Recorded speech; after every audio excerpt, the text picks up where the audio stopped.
Hello friends, நான் உங்கள் சுருராஜி பேசுகிறேன். இது சுருராஜியின் கதை சொல்லும் நேரம். அர்ஜுனனின் தீர்ப்பு என்ற நாவலிருந்து 39 பாகம் சொல்லியிருக்கேன். இன்றைக்கு 40ஆம் பாகம். ஆனந்தி, கௌசல்யா, ஆனந்த் இவங்க 3 பேரும் பார்த்துட்டு இருக்கும்போதே எதிரில் ஒரு 5 பேர் ஆளாளுக்கு உருட்டுக்கட்டையோடு வந்தாங்க. அவங்கள பார்த்ததும் முதல்ல ஆனந்தியும் கௌசல்யாவும் பயத்தில் அலற ஆரம்பித்தாங்க. அவங்க பக்கத்தில் வந்த அந்த 5 பேரும் அவங்க 3 பேரையும் சுற்றி வந்தாங்க.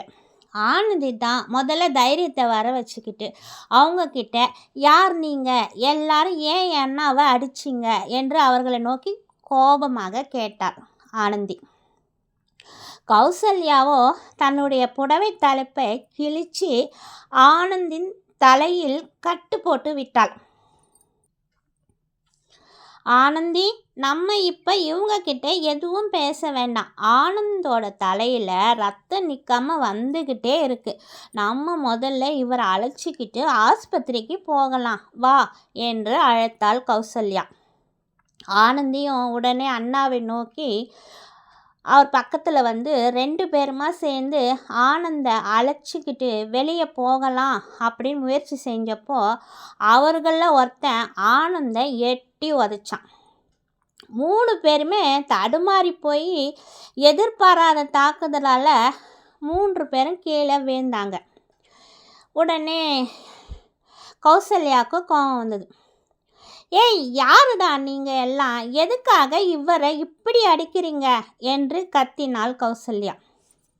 அவர்களில் ஒருத்தன், என்னடா இது, இவன் மட்டும்தான் நமக்கு பிரச்சனைன்னு பார்த்தா இப்போ இந்த 2 பொண்ணுங்களும் வேற வந்து சேர்ந்துட்டாங்க.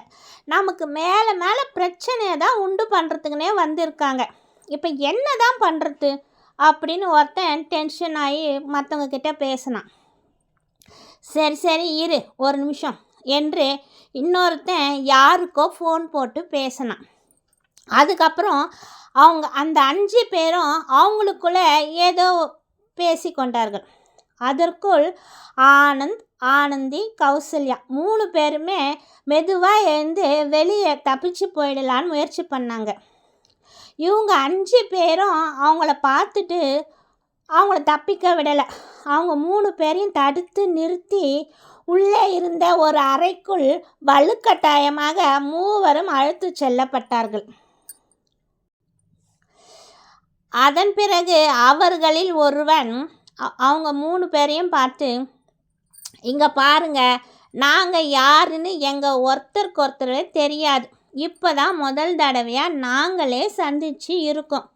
நாங்கள் ஏன் ஒன்றா சேர்ந்து இருக்கிறோம் என்ற விஷயம் உங்களுக்கு வேணால் தெரியாமல் இருக்கலாம். ஆனால் இந்த பையனுக்கு நல்லாவே தெரியும். நாங்கள் எங்கள் திட்டத்தை பற்றி ரகசியமாக பேசிகிட்டு இருக்கும்போது எங்கள் பக்கத்தில் நின்று இவன் ஒட்டு கேட்டிருக்கான்.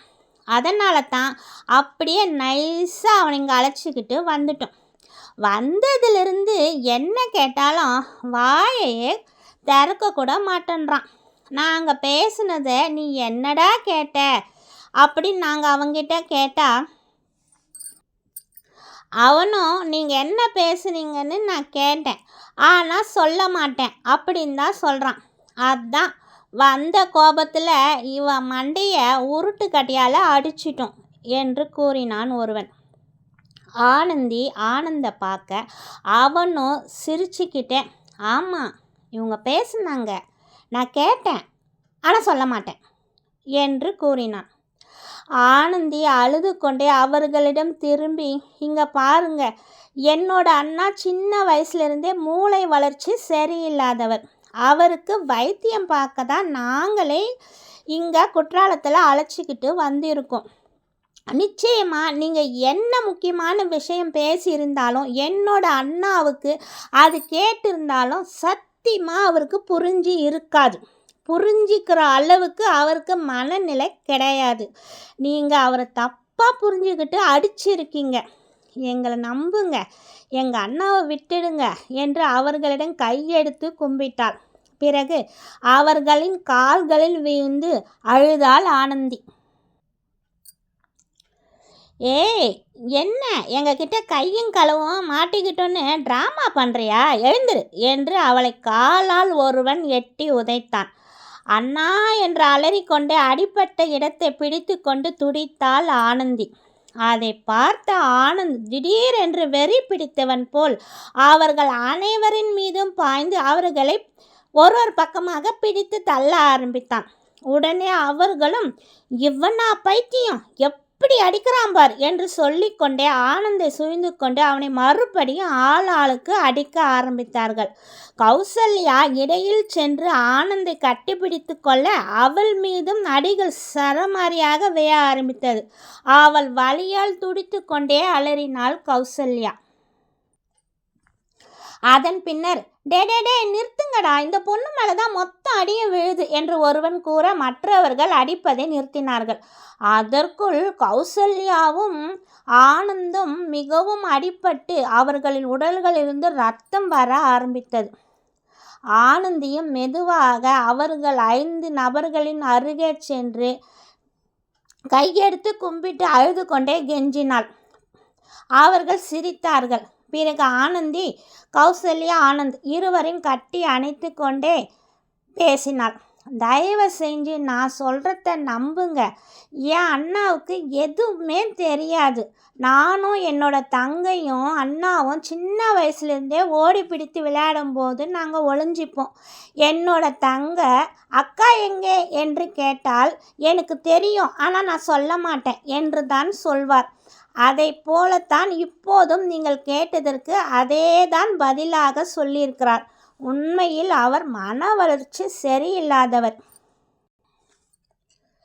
ஒரு குழந்தையை போலத்தான் எங்களின் குடும்பமே அவரை பார்த்து கொள்கிறது. இத்தோடு எங்களை விட்டு விடுங்கள் என்று கதறி கதறி அழுதாள் ஆனந்தி. இப்போ என்னடா பண்ணுறது? ஒருவேளை இந்த பொண்ணு சொல்கிறது உண்மையாக இருக்குமோ என்று ஒருவன் சொல்லி பரிதாபப்பட்டான். எனக்கும் கொஞ்சம் குழப்பமாக தான் இருக்குது. ஆனால் இப்போ இவங்க 3 பேருமே நம்மளை ஒன்றா பார்த்துட்டாங்களே, நாளைக்கு ஏதாவது இவங்களால் நம்மளுக்கு பிரச்சனை ஏற்பட்டால் என்ன பண்ணுறது? அதையும் கொஞ்சம் யோசிக்கணும் இல்லை என்றான் இன்னொருவன். இப்படி ஆளுக்கு பேசிக்கிட்டு இருக்கிறத விட மறுபடியும் அவருக்கு ஃபோன் பண்ணி கேளுங்க. கடைசியாக அவர் என்ன தான் சொல்கிறாருன்னு பார்க்கலாம் என்றான் வேறு ஒருவன். மறுபடியும் யாருக்கோ ஃபோன் போட்டு ஒருவன் பேசினான். பேசிவிட்டு, சரி சார், அப்படியே செஞ்சிடறோம் என்று கூறி ஃபோனை கட் செய்துவிட்டு, நான் என்ன சொன்னாலும் அவர் ஒத்துக்க மாட்டேன்றாரா, திட்டுறாரு. இவனை இங்கேயே போட்டு தள்ளிட்டு அந்த 2 பொண்ணுங்களையும் அழைச்சிக்கிட்டு வர சொல்லிட்டார் என்றான். இதை கேட்டுக்கொண்டிருந்த கௌசல்யாவும் ஆனந்தியும் ஒருவருக்கொருவர் பார்த்து கொண்டார்கள். ஆனந்தி உடனே கௌசல்யாவிடம், கௌசல்யா, இந்த சமயத்தில் நம்ம 3 ஒன்றா சேர்ந்து தப்பிக்கவே முடியாது. அண்ணா இல்லாமல் நான் வரமாட்டேன். வாழ்வோ இல்லை சாவோ அது என் அண்ணாவோடவே முடிஞ்சு போகட்டும். நீ எப்படியாவது சந்தர்ப்பம் பார்த்து தப்பித்து விடு என்று மெதுவாக கௌசல்யாவிடம் கூறினாள் ஆனந்தி. இல்லை, நான் மட்டும் எப்படி என்று கௌசல்யா சொல்லி கொண்டிருக்கும் போதே ஆனந்தி அவளை சைகை காட்டி பேசாதே என்று நிறுத்தினாள். அதற்குள் இருவர் அவர்கள் 3வரையும் நெருங்கி பக்கத்தில் வந்து, இங்கே பாருங்க, சத்தம் போடாமல் நான் சொல்கிறத கேட்டிங்கன்னா உங்கள் 2 பேரையும் நான் உயிரோடு விட்டுடுறேன் என்று கூறினான். இன்னொருவன், நீங்கள் 2 பேரும் இவனை விட்டு கொஞ்சம் தள்ளி வாங்க என்று அழைத்தான். ஏன் அண்ணாவை என்ன பண்ண போகிறீங்க? நான் அவரை விட்டு விலகி இருக்க மாட்டேன் என்று ஆனந்தை கட்டி கொண்டாள் ஆனந்தி. கோபத்தில் ஒருவன் கௌசல்யாவை பிடித்து வேகமாக அந்த பக்கமாக தள்ளிவிட்டு ஆனந்தியை நோக்கி சென்றான். ஏய், அவனை விட்டு விலகி நில்லு என்று கூறினான். என்னால் முடியாது.